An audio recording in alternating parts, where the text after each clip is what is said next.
Welcome to Tales from the Fandom, a podcast that brings a special guest out of the multiverse and straight to you. And now your host, David Ginsburg. Hello, everybody, and welcome to the latest episode of Tales from the Fandom. Today, I'm joined by yet another California resident for this podcast because we love our people out on the West Coast just as much as anywhere else in the world because fandom knows no boundaries. I am joined by Victoria, who has called herself, and I have to say that I loved this so much. Victoria is a fandom pirate. So I am excited to have Victoria, the fandom pirate, here on the podcast to talk about some of her fandoms. How are you doing today, Victoria? I am doing fantastic. Been visiting a lot of old childhood favorite video games during this time in quarantine. Got a lot of those nostalgia feels for the old 2000s platforming style, the PlayStation 2. Oh my goodness. I was just thinking, when you were talking about like nostalgic video games, my mind kind of went to a PlayStation 2 game platformer that I really dug, but I never beat, which was Sly Cooper. And I was like, oh my god, I love Sly Cooper. Oh my goodness, Sly Cooper was the coolest dude when I was little. I played all of them except I didn't get through 4. 4 was actually more recent on the PlayStation 3, I believe. I think so. I love the style that they did, like the characters and like the whole, that your goal is to really just be sneaky and stealthy. Mm-hmm. That's like one franchise where I think back and I'm like, I wish I had been able to spend more time doing that game. That's like, I feel like a lot of people who I'm talking about myself included, who like Sly Cooper went on to play Assassin's Creed. Because I remember a lot of the times, a lot of like the pickpocketing mechanics were very similar, as well as just the whole leaping city to city, sort of stealth mission as well. At least OG Assassin's Creed was like Sly Cooper. I don't know what's going on in these recent titles. I dropped off after Black Flag. I have not played Assassin's Creed. I'm not much for a like action adventure kind of gameplay. Like my brain just cannot handle it. I need strategy where I have time to make my decision. I'm real big into like Final Fantasy, and yes, I can't play the new ones because it's like more action adventure, which we'll talk about in a minute because one of your fandoms is definitely akin to that, where I like watching them on YouTube or watching people stream them, but I cannot mash those buttons in the proper sequential order. Oh no, I don't blame you. Especially I feel like I just recently got the Final Fantasy 7 remake. Yep. And it's just the gameplay itself, it's very much akin to Kingdom Hearts. Especially I'm a little lame. My first Final Fantasy was Final Fantasy 13.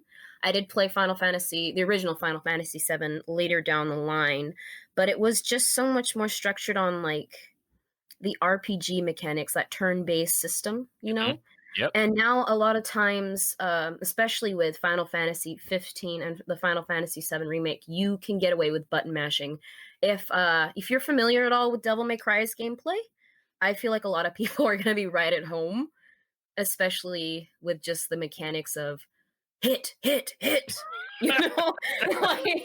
yeah.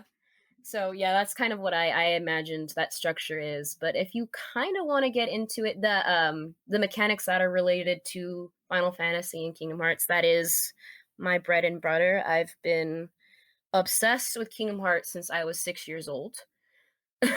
So I remember getting it at about 2002, I believe it came out. Yeah, and again, it was a very sort of refreshing introduction to the whole RPG. I want to say lifestyle, but gameplay. Mm-hmm. Yep. Mm-hmm. Yeah, the spiky hair, the the instant commands, the get up on the Hydra's back. Yeah. Yeah, it's definitely something like I'm thinking back because, I'm old. And I remember when Kingdom Hearts came out and I was in the tail end of college. And that's when it came out for me. And one of my friends picked it up, and I was like, oh, this is so cool. I love like the mashup of Disney, and it's got like this Final Fantasy vibe going on, and they've got Final Fantasy characters in it.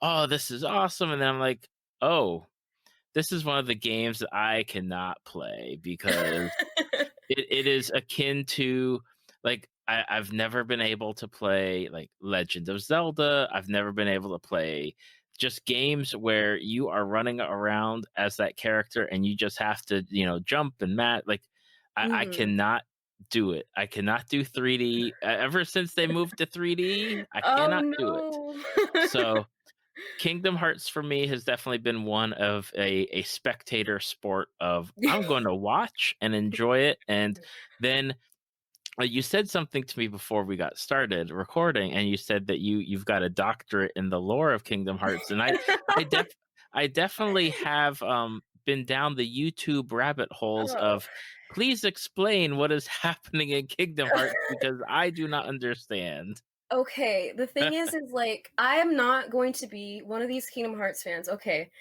going on Twitter and going through the Kingdom Hearts tag page is a lot like a battle of wits because because like on one side of the fandom you have people who are dedicated. Tetsuya Nomura can do no wrong.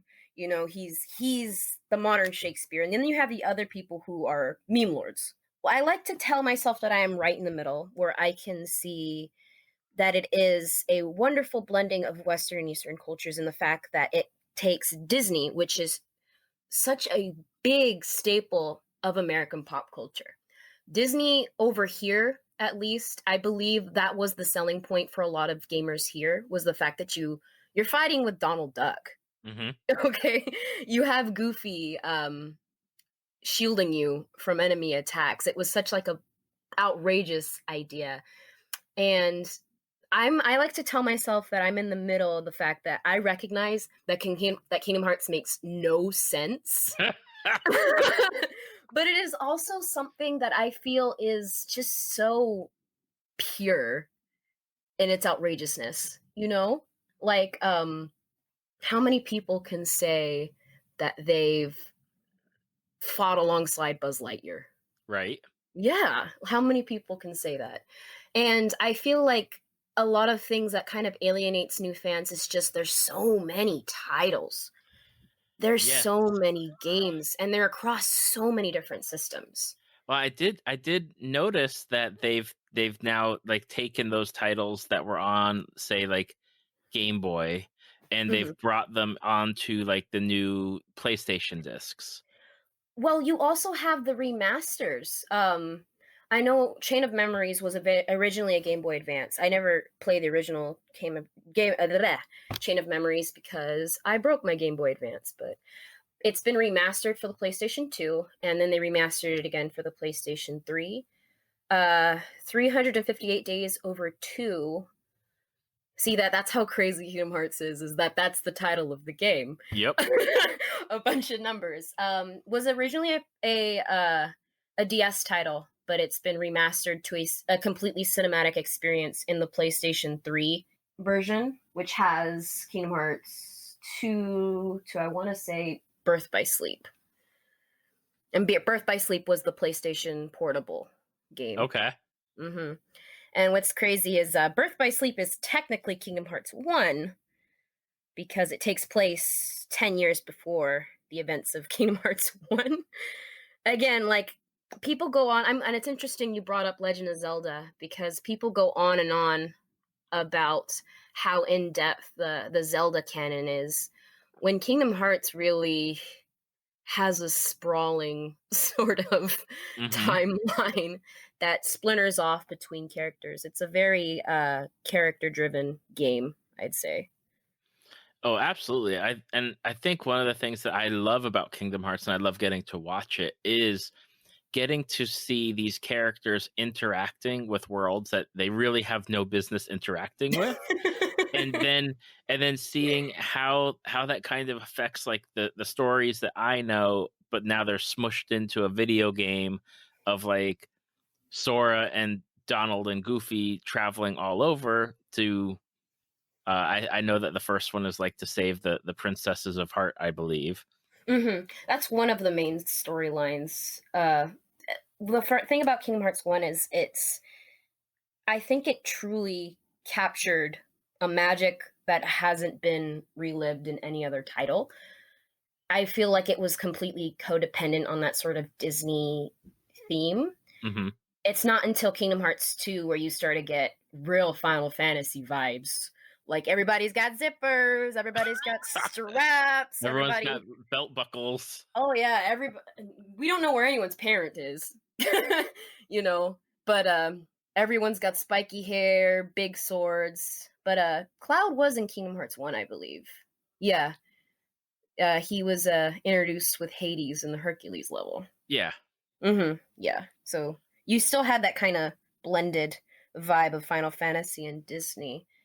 Interestingly enough, one of the main outrages of Kingdom Hearts 3 is the fact that there are no Final Fantasy characters in Kingdom Hearts 3. What?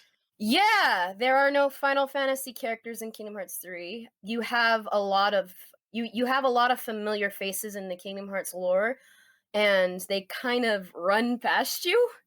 Like, I do feel sorry for certain characters who were supposed to kind of have their arc in this title, because I felt like it was just so jam-packed with, we gotta get rid of Xehanort. He's been harassing us for 30-odd games. We gotta get rid of him. That I feel like a lot of people just kind of got blown past. And I think that's kind of why Final Fantasy got left in the dust. That, and with Final Fantasy VII Remake coming out, I feel like they kind of want that as a center sort of attention for the return of Cloud and Tifa and everybody. Right. I can see that. Now, and you joke like there's all of this, and we made the connection kind of like there's the Legend of Zelda, and they have like that deep canon, which of course is always debated. I know that they even released a book, and then they're like, oh, I don't know if it's like really canon, like this is following along, but I know that with Kingdom Hearts, it's got that same sprawling canon of here's all of the games and let's try and figure out how it all works together. And they have like the same kind of like big bad, like Ganon and Ganondorf in Zelda, and you got like the big bad in Kingdom Hearts, I think, and you said it's Xehanort. Not to be confused with Xemnas, who is his nobody, and then there is Ansem, who is his Heartless. Not to be confused with Ansem the Wise. you see what we live with. And this is why there are like hour-long YouTube videos that go over all this. Yeah. And the thing is even someone who has really dedicated themselves to the lore of this franchise, I even get confused sometimes, because there I feel like in every work of fiction, and this is something that I feel a lot of fans need to kind of come to terms with, is there are going to be contradictions, Yep. And it's just a human error. It happens in the best books. Like, I believe there are people have poked holes in great works of literature like T.H. White, J.K. Rowling, everything. And I think the fact that Kingdom Hearts has seen such a radical, it's been around for so long, it's lived through pop culture's phases. Right. If that makes sense. It does. Like, it was around during the DS times. I don't know if you played this wonderful, wonderful game that came out. Square Enix released it. The World Ends With You. I have not, but I might know where you're going with this. Yes. Like, I honestly, The World Ends With You is one of the best games to ever come out of that studio. In my opinion. I love it. But it's part of that era of the QuickTime, Yep. The handheld 2 double screen. Do you remember when handheld games were a thing? Oh yeah, like I mean you're talking again old. So I had the original Game Boy when that came out, and I've always had the handheld Nintendo systems. Like that's the only handheld system that I would ever get is Nintendo, the Game Boy, like the Game Boy, the Game Boy Advance, the Game Boy DS, the 3DS, and now, Switch, but Switch is like multi-functional. Oh, the Switch is so crazy. You see, that's actually I've been wanting a Switch, but everyone else wants a Switch at the moment, so Yep. yeah. But no, I growing up I was very much a Sony loyalist. And that just came from the fact that every time a new console came out, my dad would get it and just be like, "Here's the old one. Go play Ratchet and Clank." Right. Yeah. So you just get this idea that Kingdom Hearts has been, it's even crazy. Kingdom Hearts has been on an Xbox console now, which Yeah. which coming from Square Enix's heyday where it was completely just Sony based, that's just so unthinkable to me. Well, and it was unthinkable to me that they left Nintendo. So, Yeah. My goodness, they left Nintendo? They were published on Nintendo only up until Final Fantasy VII because Nintendo did not go with a disc-based system for their console. They Oh my goodness. because the PlayStation was supposed to be a Nintendo property at some point, and then they said no, we're going to stick with cartridges, and then Sony was went ahead and did their own console, which became the PlayStation. Oh goodness. See, the history of gaming is so varied. Like it's so vast and hard to follow at times, but Oh yeah. yeah. But yeah, Kingdom Hearts has been everywhere. I've played it on PlayStation. I don't think there are any PC ports. No, I don't think so. I don't think Square Enix has a lot. I want to say is there a Final Fantasy VII remake PC port? I do not think so, but I also know that their PC ports of the original Final Fantasy games at times have not been well received because they don't do well enough on their graphics, or they mess up. They try to update it, but then they don't do a good enough job, and then people get upset. Yeah. I don't know. I don't know if they have. I've seen a couple copies of the original Final Fantasy VII floating around here and there, but you always hear that horror story of the PC port is horrible. Yep. Like I know Capcom's port. Well, not. Excuse me. I almost committed heresy. It wasn't Capcom that did that. It was Ninja Theory.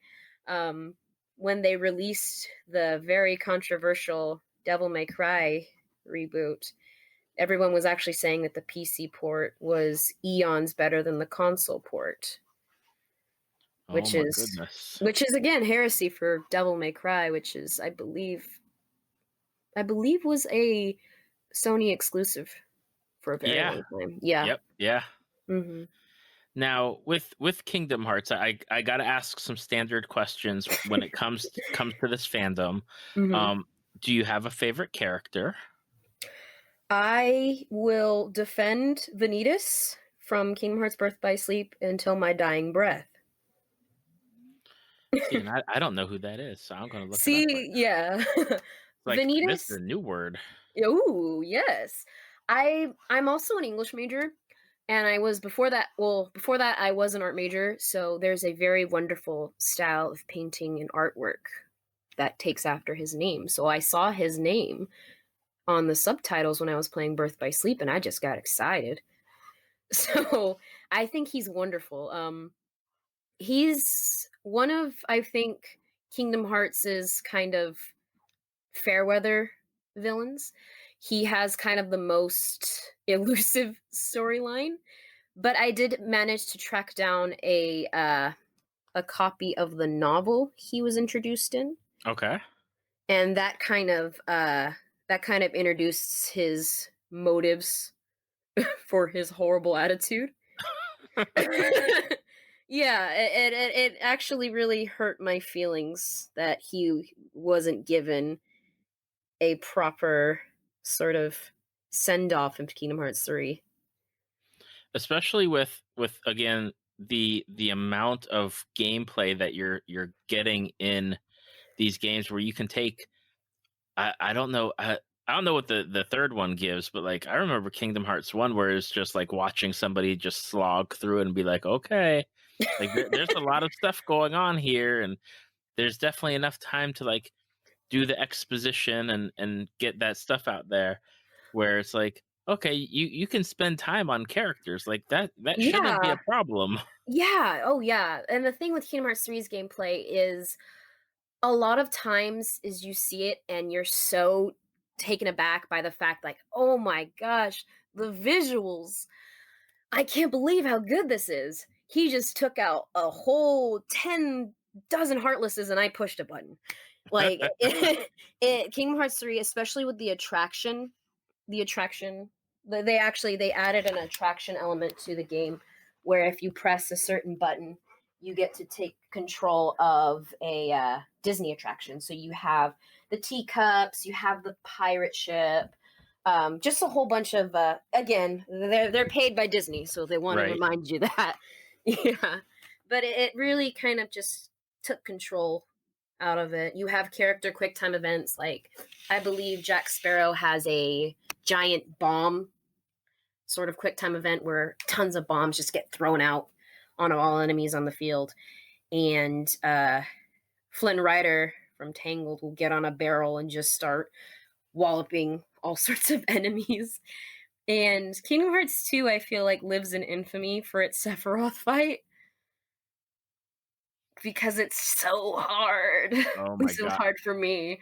Like, Well, I mean, I've watched people play like the Final Fantasy VII remake, and I see the Sephiroth fight, and I'm like, oh my gosh, like it took an hour for one of mhm. the fights. I'm just like, and I remember even with I think it might have been the first Kingdom Hearts, maybe the second one, where it's like, God, like I don't know if I would have the patience to run around and do Yeah. that. Yeah. No, like, and Kingdom Hearts has I feel like Kingdom Hearts always had the harder, like, unlockable villains or the unlockable sort of bad guys. I remember in Birth by Sleep, you can fight the Vanitas remnant in the Keyblade graveyard, and he is rude. He threw me around a couple times, and it hurt my feelings. Now, have you played all of the Kingdom Hearts, like everything? I can't afford to play all the Kingdom Hearts because I can't afford all these systems. Gotcha. I've played Kingdom Hearts 1, of course, Birth by Sleep, the original 358 Days Over 2, Rechain of Memories, Kingdom Hearts 3, Kingdom Hearts Coded, Kingdom Hearts Dream Drop Distance, because I heard my best friend Neku was in there, and he is very mean. So of course I had to come and see what he was up to. But other than that, I have relied heavily on the Kingdom Hearts fan base. Hmm. Like I said, it's a very tight knit community because we've been around for so long. Like the Kingdom Hearts fandom from like 2007 is a lot different than the Kingdom Hearts fandom from 2020, but we're a good bunch of people. Yeah, we've seen some stuff. Now, is there? I guess one of the questions that is something that I've been thinking because I've seen how Kingdom Hearts 3 ends. Oh no. Is there going to be more Kingdom Hearts, or are they going to shift away from the Disney to like what they wanted to do, or like are they going to make like a whole new game franchise? Like what's going on? Honestly, I believe that it said that Sora's story isn't over. And given the introduction to this new character, I believe Yuzora, I believe his name is, I think there's going to be another sort of. It's still going to be in the Kingdom Hearts universe, of course, but the thing is this character arc with Xehanort is over. So we're going to be introducing ourselves to a new threat in the form of Brig, who was an underling of Xehanort. So we kind of have this whole like I was the master evil man all along, like the like the wizard coming out of the curtain. So yeah, it is going to be, I think, headed by Sora because they can't get rid of Sora. I think Gotcha. that would kind of upset a lot of people, myself included. One last question, because I had I recorded with somebody probably like 2 years ago, so before Mhm. Kingdom Hearts 3 came out, and they were very anti Kyrie. Like, is Oh, that a really? thing? Is Oh, let me sit down. Okay. There is a difference between having a bad character and having, okay, I want to sound divisive. oh gosh, See, I sound like I yeah, opened up like a yeah. can of worms here. Okay, like, yeah, that is a very sensitive subject in the Kingdom Hearts and in our culture. Because I strongly believe that there's a difference between a bad character and bad writing. When you put someone in a position where they're almost always either being sought after or kind of pushed in the sidelines, they're gonna get a bad rap. Hmm. I have a soft heart for Kyrie because I'm a little bit biased. I grew up with Kyrie. She was kind of and it's different being a female gamer growing up, I think. When you're young like that and video games are kind of poised as like a masculine thing. It's totally different now these days, but having that sort of female presence in the game was really cool for me. Like she was cute, you know. I was like, "Oh." But I personally don't agree with anti Kyrie because she is an important faction of the game. She's someone who's important to Sora and Riku, and there's a reason for that. It's a game that's built on the relationships we have with people and how we fight for each other, how we build relationships over years and years of give and take, and we grow from it. And I think she's important in the fact that she's someone who's willing to be vulnerable, even if it does get her in situations that aren't favorable or put other people in harm's way. She's someone who tries, and I think that's something that's really beautiful about her. I'm not going to make excuses and say that she's been treated well because one of the biggest letdowns of Kingdom Hearts 3 was she's been built up for so long saying, "Oh, she's training, she's getting stronger, she's a Keyblade wielder." And spoiler warning for anyone who's, I guess, not been spoiled by Kingdom Hearts 3 yet, which I find surprising, but she gets captured on her first day out in the field, and you're just like, dude, I was rooting for you. I got in so many Twitter arguments over you. Like, please make my job easier for me. But yeah, to kind of get in a little bit of a fandom sort of swerve here, I think a lot of the times Kyrie gets a bad rap because of the whole shipping wars side of the fandom. Okay. Yeah, and that's a whole different ball game. But no, I don't think Kyrie deserves the backlash she gets. Gotcha. Okay. Yeah. I can understand that, especially when it comes to, because you see it a lot in movies where it's like the Hmm. character is cool, but the writing for the character is bad, and therefore, like the actor or actress cannot do. They can only do so much. Like, Yeah. and there's definitely been those times in a number of different fandoms where you're Oh like, yeah. dang, I love the character, but I hate. And I love the act, the person playing the character, but I hate what they're given. Yeah. I hate that she's been reduced to damsel in distress law, and the fact that it's introduced in Kingdom Hearts 1 that she's a princess of heart, and it's never brought up again. I'm just like, oh, so it must not be important. But the thing is, Square Enix can write good female characters like Tifa Lockhart. Please, I would pay that woman to punch me in the face. She, I love Tifa. I love Aerith. I love a lot of. I even love Aqua from Kingdom Hearts, even though I feel like she puts up with a lot of nonsense. Like she should not let Ventus raise his voice at her the way he does, but no, like even Shion from Kingdom Hearts is a pretty good contender, I think, for a good well-rounded female character. I think they forget Kyrie's there a lot. Right. Yeah. Nominate too.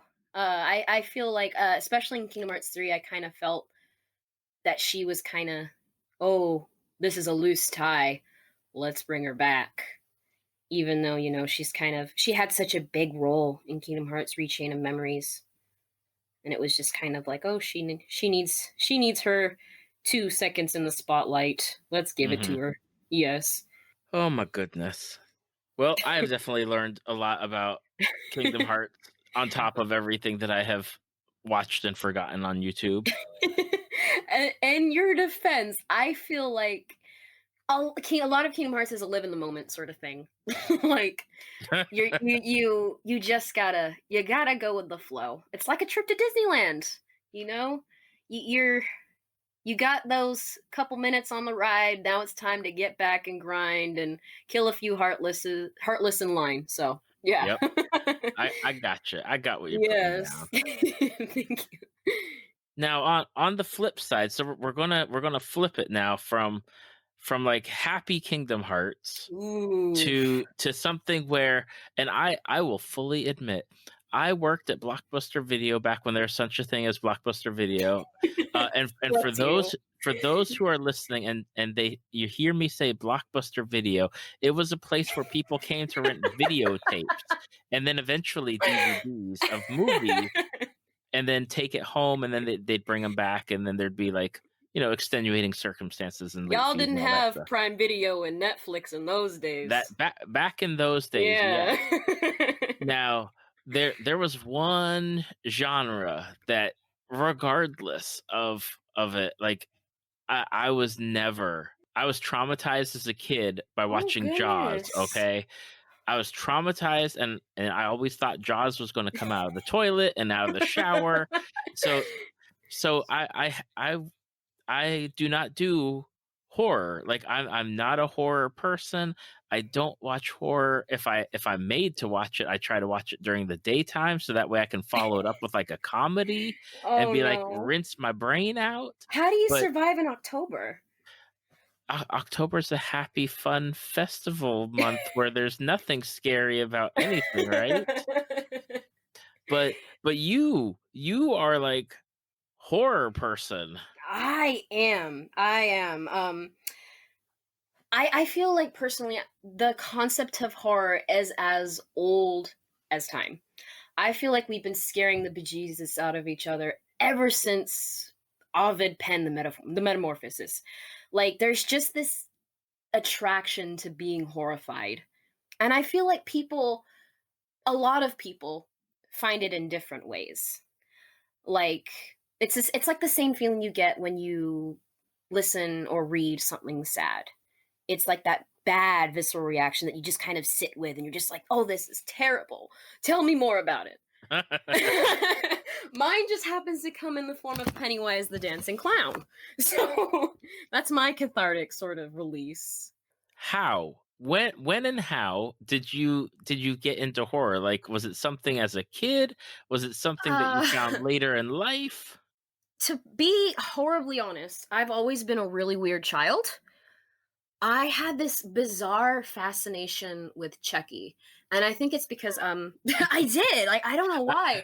It used to, like, my mom hated it. Like, because I grew up in New Zealand and my great grandmother had these World War II like ancient dolls, like the porcelain ones that are like all cracked. And my idea of entertainment was moving them around so like it looked like so it looked like they had been moving, and my grandmother hated it. She's like, oh god, crikey, but it's just the idea of the possessed doll is so fascinating to me.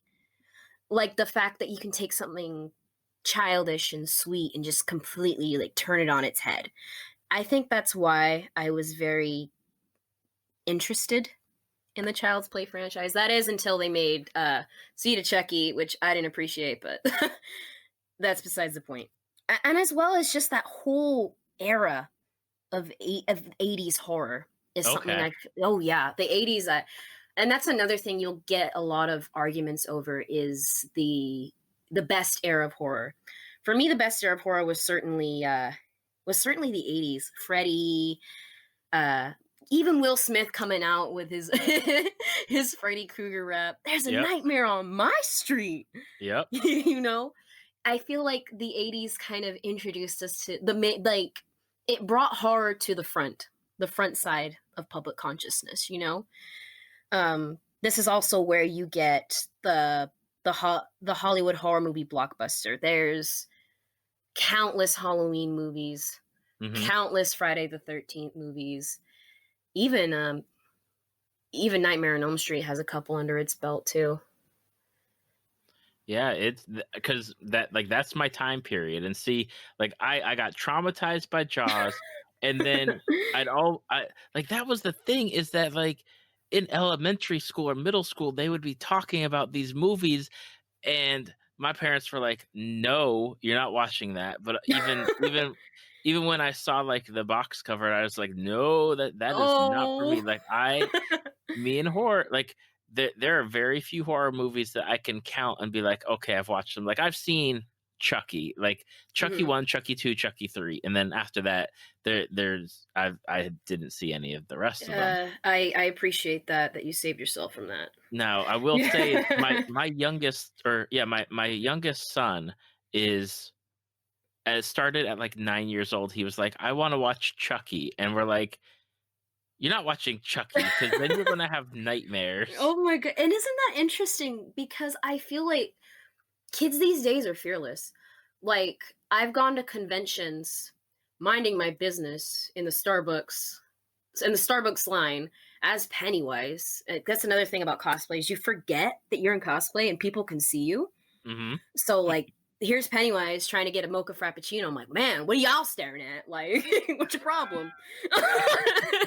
Like, and kids will just flock to me. And Pennywise, like, I have so many pictures of people giving me hugs, like kids coming up and asking me, where's Georgie? And like, it's weird. Kids like are fearless these days. That is incredible, because I've not seen the new It. Like I've seen the classic It, which is not a scary movie to me. I love it though. Oh, it's comedy gold. I think it's good. I just don't think it's scary.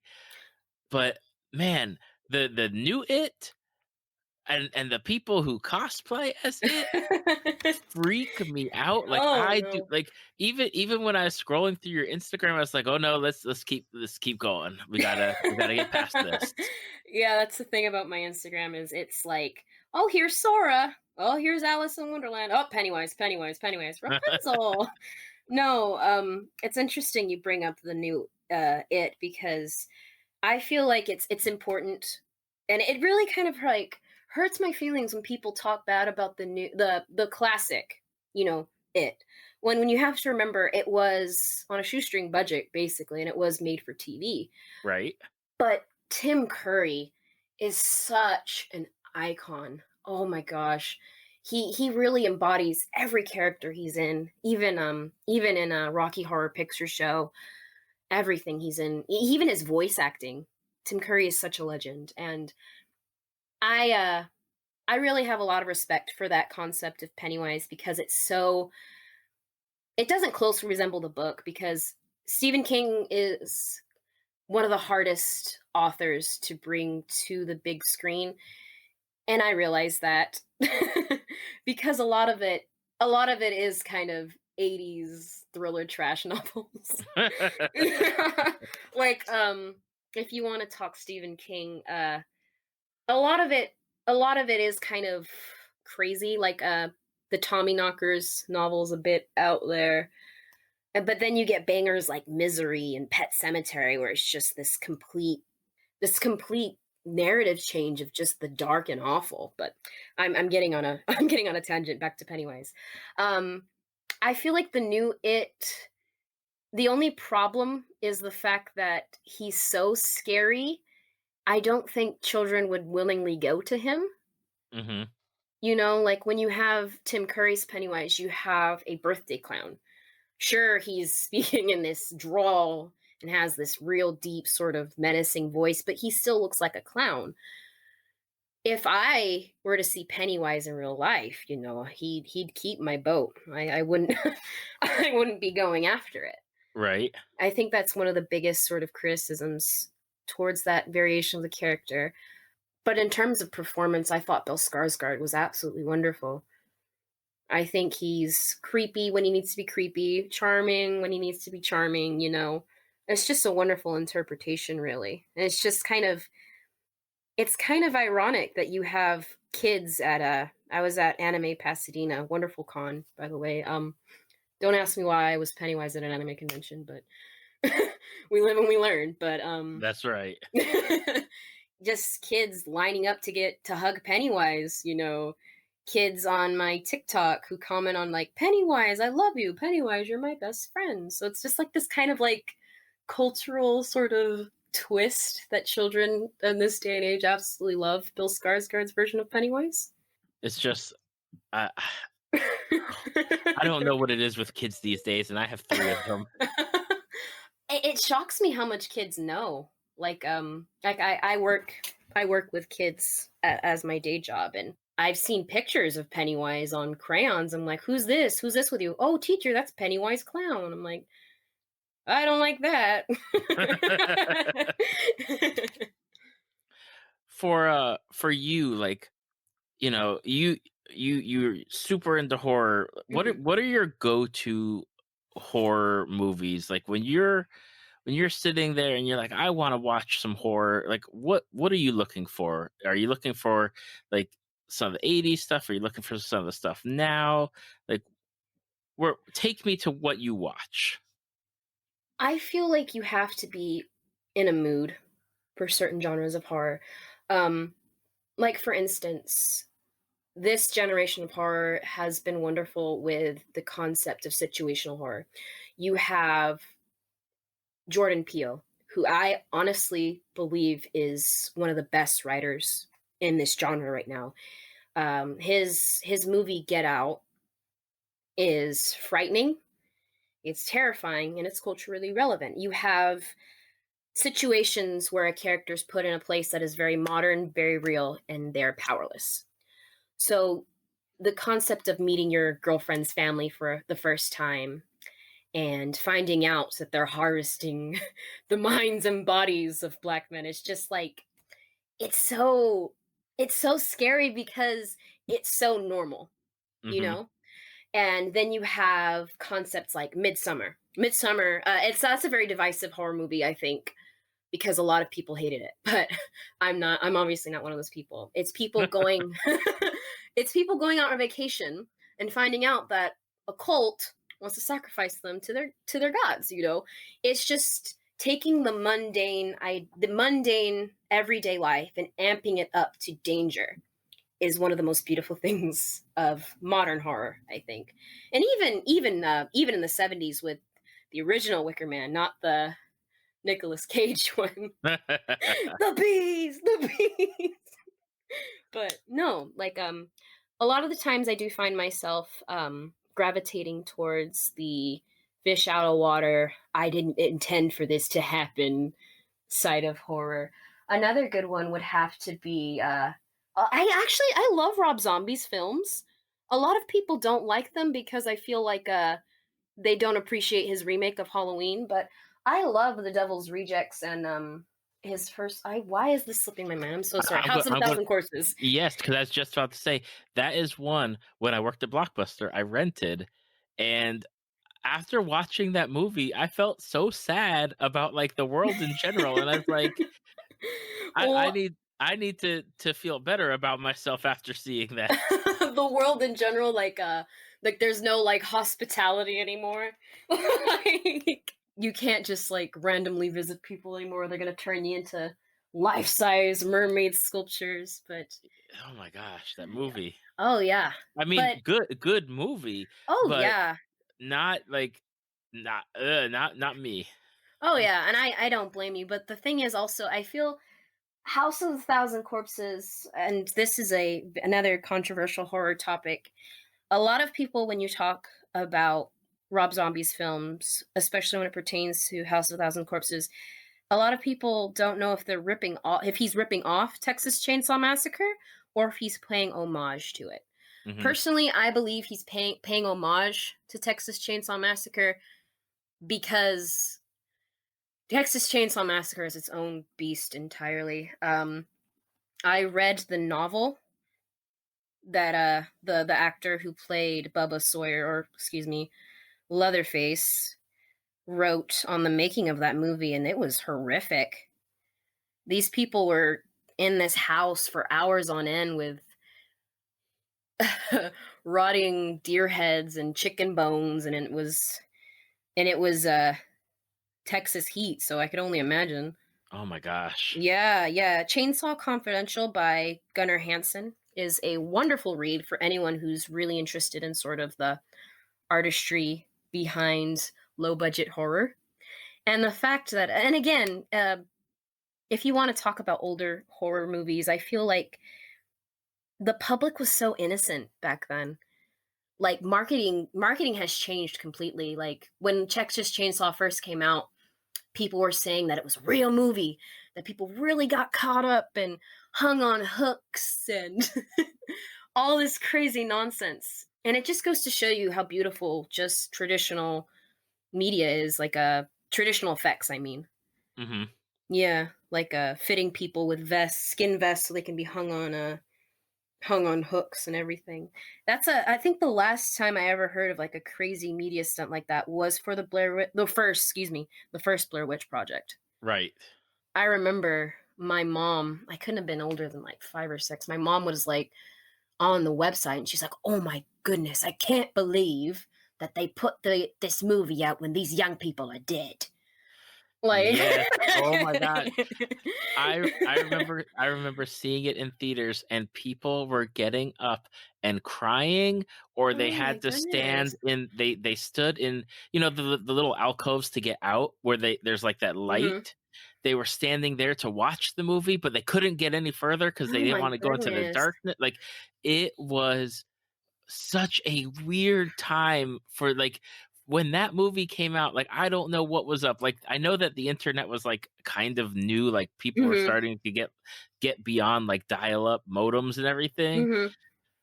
Because it had a website, I believe. Yeah, it like, because back then, like, websites were like just starting to really be out there, like back in the late 90s, like mid to late 90s. But holy cow, like, yeah, they, like, it was straight up like, "Oh, we found this footage and we're putting it out." And yeah, it was totally just right time for that thing to happen. Oh yeah, especially because I remember actual promotion, they had missing posters. Yeah. And the thing is you can't get away with that today because everybody has social media.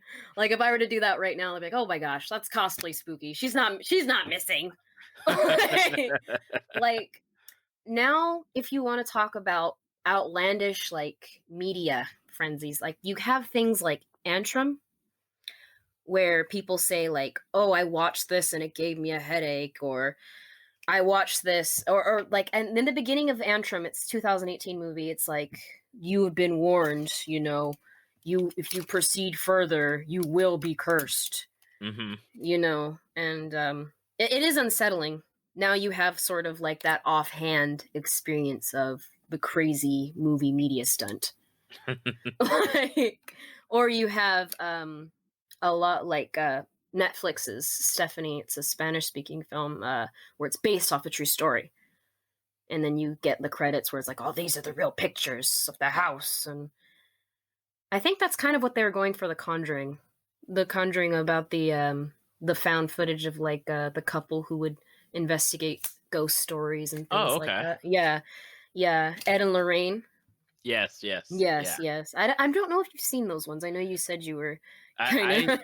You know, I can't recall the last horror movie that I've watched. Oh, you know what? The last one that we watched was an 80s one, Silver Bullet, which my wife loves Silver Bullet, so therefore we showed the kids Silver Bullet, which was really not scary. Is more like, "Oh, haha," like look at this, but Oh, what is that? I haven't heard of that one. Silver Bullet is about a werewolf that's rampaging through a very small town, and they have to like figure out how to take care of the werewolf and before people get killed, and the werewolf kills a lot of people like in between that time. Oh, It's really campy. It's got oh gosh, now I'm forgetting the actor's name, and that I hate when that happens. yeah. You Let see me it's the pull it face up. in your head. Yeah, and he's really popular. Gary Busey. It's got Corey Haim and Gary Oh, Busey in it. oh, okay. And this is But an '80s flick. 85, yeah. Oh, you see, there's like there's like this fine line you have to make sure of when making those sort of movies between campy and absurd. Like I guess you could say it's a horror movie. Like I know a big one that people are kind of memeing right now is Velocipaster. Yes, yes. I saw that. I was like, Oh my what goodness. is going on? I don't want to sound too heady or up myself, but that is a piece of fine art media. I feel like horror comedy is just as much a valid sort of genre in its own right, because I know for a long time a big one was Sharknado. Yes. Yeah, Sharknado was really really popping for a while. But would you categorize that as horror? Like, does that really fall into the like your See, horror? See, that's tricky because a lot of times you have this debate on the difference between psychological horror and just plain horror. Because I feel like a lot of times people put things on a tier. Like you have the psychological horror of Silence of the Lambs, it's demented, it's crazy. And then you just have bottom tier Jason Voorhees smacking people from tents and everything else. Mm-hmm. So I like to think if anything disturbs you, it's horror. Okay. Velocipaster, excuse me, disturbed me in the way that it was existing. Like it's crazy that a film crew got together and decided this is it. This is the concept. But no, there's a bunch of horror comedies. Would you consider Beetlejuice a horror comedy? I think I would, because there were definitely parts of that movie where I watched it and I liked Beetlejuice, but there are definitely parts where I was definitely like got some scared moments and was horrified by a few things. Yeah, I remember I had a cousin who was absolutely terrified of Beetlejuice, and it's just it's two genres that I feel don't always mix. But I think Beetlejuice would be considered a horror comedy. Like I know Bride of Chucky is a horror comedy as well. Mm-hmm. But then there's people who consider Terrifier. I don't know if you're familiar. Terrifier. They're after the whole 2016 debacle, as well as the release of the new it. You're getting a lot of resurgence of the scary clown. Okay. Yeah. Terrifier. Well, it's a sequel, but it follows Art the Clown, who is just a mime-looking man who's very angry and dedicated to massacring people on Halloween. But this movie in particular, and if you pardon my French, it involves a very visceral scene with a hacksaw and a woman upside down.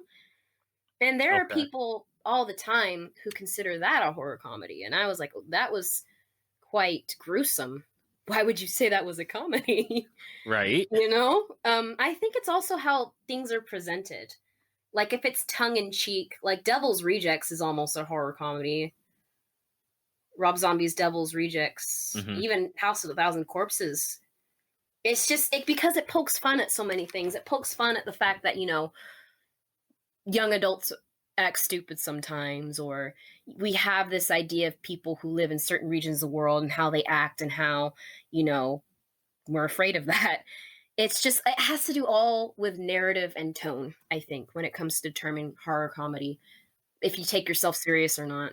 Yeah, I definitely am siding on I think for defining it, it's definitely going to be the person watching it will have to make like those definitions of, oh yeah, horror comedy versus like, where if I'm watching it, I'm just going to be like, that's a horror movie. There's nothing funny about that. Right. Oh, yeah. And the thing is you have to consider the fact that people have different thresholds. Like my best friend in the whole world, he cosplays Pennywise.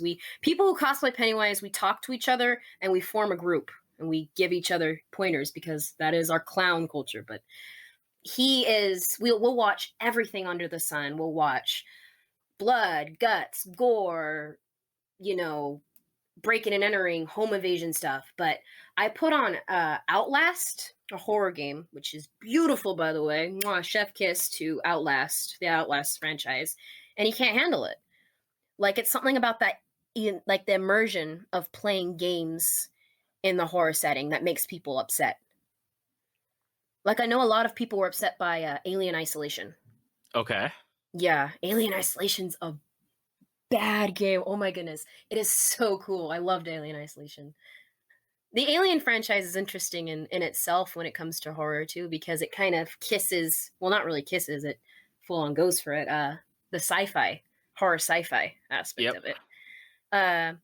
And again, we got this genre crossing because I know a lot of people who call Predator a horror movie. I'm thinking that's more action. Yeah, well, I think because anything with Arnold Schwarzenegger in it is action, but you have people skinned and like a head thing. I think Predator's kind of flirting with the idea of horror because I see every time I go to a horror convention, you see people as the Predator and you see people as a xenomorph.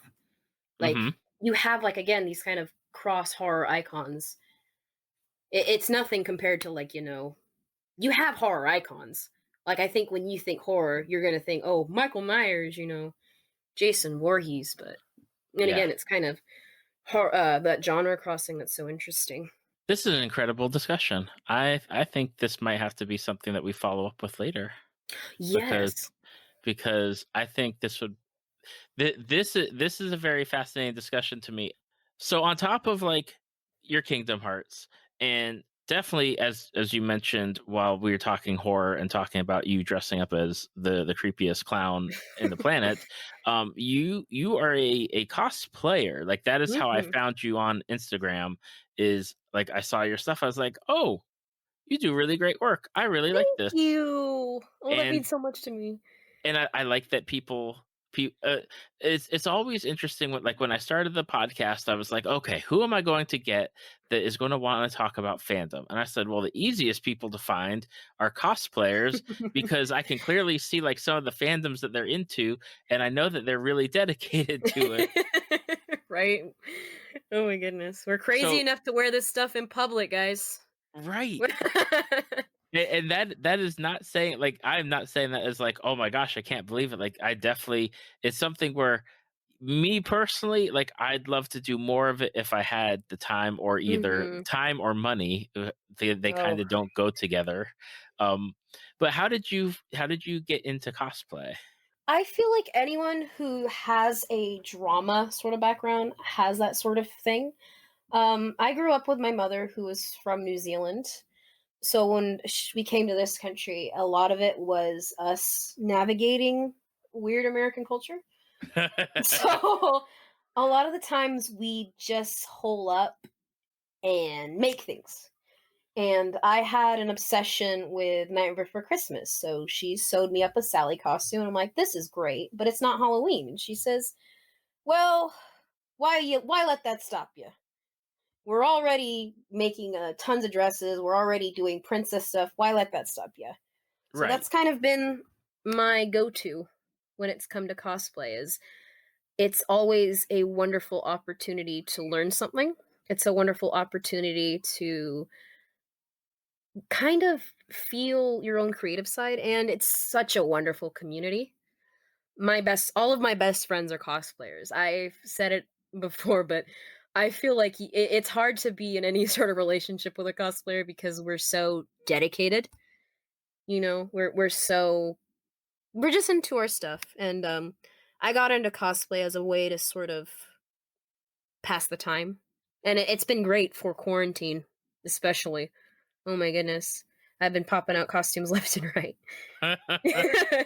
Even though I've got no cons to wear them to. It's absolutely maddening.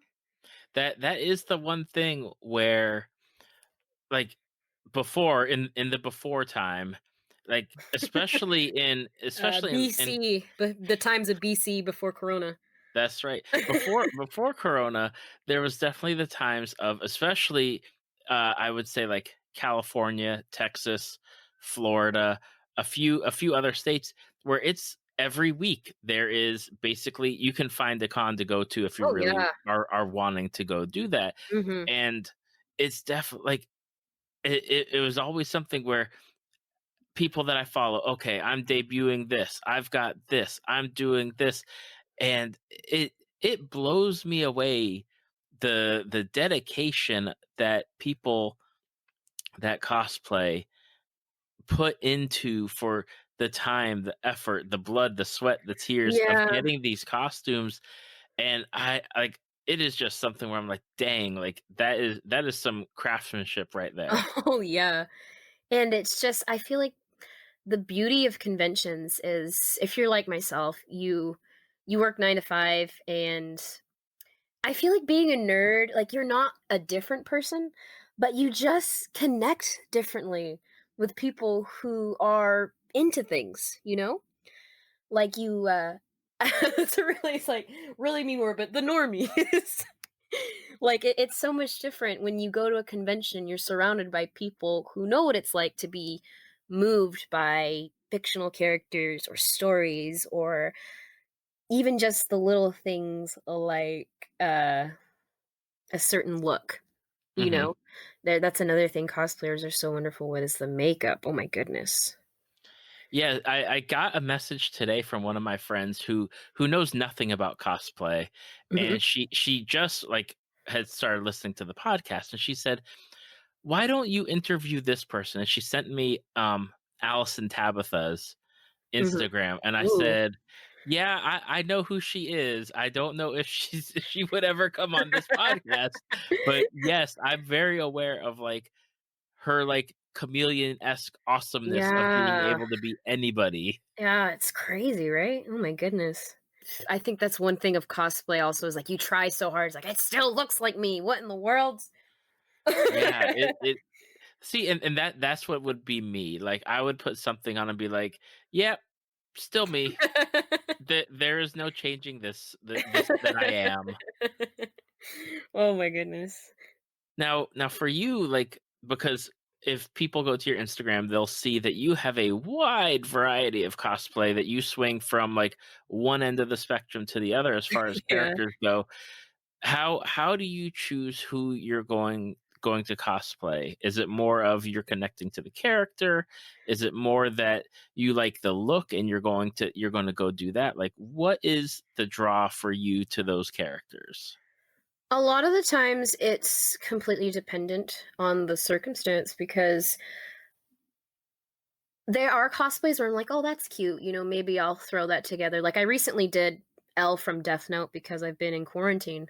So I'm like, I need content. I want to do something. But I choose a lot of my characters based on the fact that I see a little modicum of myself in them. Like, I chose Sora because, like I said, I was a very strange child growing up, and I saw someone in Kingdom Hearts, Sora, who was constantly being met with either setbacks, an adversary, or negativity, and was always so happy, you know? And Mhm. not to get on a dark note, but as someone who has had a lot of things happen to me and a lot of negativity, it meant so much to me to see someone like that. And to bring that aspect of him to life was something that was so important to me. And then you have characters like Rapunzel. I work with kids, so I have a very I have a very strong connection with a lot of the kids I work with, and getting to be Rapunzel for a day and having all these kids get so excited and happy and to ask me, you know, why I'm out of the tower and like Does my mom know I'm out of the tower? I actually, I've been doing some volunteer work with a Facebook group called Operation Birthday Rescue. And it's a bunch of cosplayers who get online and we do little birthday shout outs for all the friends who are stuck at home and can't have a birthday party. So that's been really cool. Again, that's another side of cosplay that's really brought that sense of community out in us, you know? And it's just, I pick a lot of my cosplays based on that sort of connection. Even Pennywise. I chose Pennywise because I find him so infinitely fascinating. If you read the novels, he has a lot of internalized hatred for everything. And the fact that he suffers from a lot of existentialism in the Dark Tower series as well, that I find just totally captivating to read about. So you pick these characters that are not necessarily like yourself, but you see little modicums, if that makes sense. And you want to show It that physically. oh, absolutely, totally Mm-hmm. makes sense. Mm-hmm. I'm looking, and I just I want to shout out a few different characters because like they just like I gotta show the love of like your Tifa, love it. Thank Your you. your your Mrs. Lovett from what is it? Sweeney Todd. Thank Love it. you. Like especially like the hair and the makeup is just really something, especially the one where you are standing next to the Sweeney Todd That's and my I'm like friend. Yeah. and it's like, dang, that's so good. And then you've of course got like your Pennywise, which I got to scroll past. And but I Sorry. one of the things that I love, like your facial expression in your photos as Rapunzel. I love how expressive you are. Like I instantly have that connection of wow, like it's that instant connection of I cannot believe like I'm looking at this great cosplayer, but also it's connecting me to the Rapunzel that I remember from the movies. Yes, thank you so much. I feel like another big part of cosplay is you get to be someone else for a day. Like I always look forward to cons. It's like I can be Rapunzel for a day. You know, I'm not gonna worry about my car payment. I can be I can be Sora for a day. I'm not gonna worry about the fact that I need to buy milk again. Like it's just such a wonderful escape. Just embodying these characters for as long as you wear the costume. What costume, which character that you've done has been your favorite? That's very hard. That's like trying to pick my children. As terms of performance, I think it's been Rapunzel, just the fact that it made so many people happy. Like, there's a picture on my Instagram of this little girl. She came up in my Rapunzel dress and her in this little Rapunzel dress, and she was just like so stoked to see me. And just we were matching, and we hung out at Starbucks for like 20 minutes, and Mhm. just it's just making people happy was my experience in Rapunzel. And then but Pennywise, oh my gosh, Pennywise is a completely different experience. If I'd have to say my favorite cosplay to wear in public, it would be Pennywise. In terms of just the if I doubt you're hearing this, barista in Sacramento, but I'm so sorry that frightened you when I went to pick up my mobile order. Yeah, he had my order and he called out Victoria, and I went to grab it, and he just jumped 3 feet back, and I felt horrible. But yeah, no, Pennywise is definitely a favorite, just based on the energy you get. With cosplay and cosplayers, and you've already mentioned that you've been working on cosplay during what as we're recording this in end of May-ish, give or take, and this episode will be out in July, Mhm. and things are still whether it's locked down or not locked down, or people coming out of the holes to see the sun and get out. If you're hearing Um, this from the vault, you know. yep. Yeah. Uh, but what cosplays are you working on for the future? Like, do you have a list of things where you're like, okay, this is my list for 2020, and quarantine be damned, I'm making them, or Oh. what do you have going on? Well, right now I have cosplays that are done that I need to shoot. The ones that I need to shoot is I've made Zim from Invader Zim that I need to get that one out and actually wear it. But I finished Hunter from Left 4 Dead. And right now I am working on Cloud from Final Fantasy VII Remake because I have a few friends that are doing a group, but I'm not sure when we're going to do that. But just gotta finish that shoulder pad piece he has. It's a nightmare. I'm also working on Art from Terrifier, so another scary clown. And because you can't have enough of that. As well as Vanitas, my favorite character that only I seem to love because no one talks about him. Yeah, that is a character yet again I had to look up and figure out, and I was like, okay, this is an interesting character design from what Google showed me, and a lot of straps, as we've discussed, is the to be expected from our friends at Square Enix. I'm finishing my Aerith too that I have to shoot. I just remembered her. I looked over and I saw her bow, and I was like, "Oh, you exist." Yes, I will say that watching the Final Fantasy VII Remake when people were streaming, I definitely fell in love with Aerith even more. Oh my god, with right?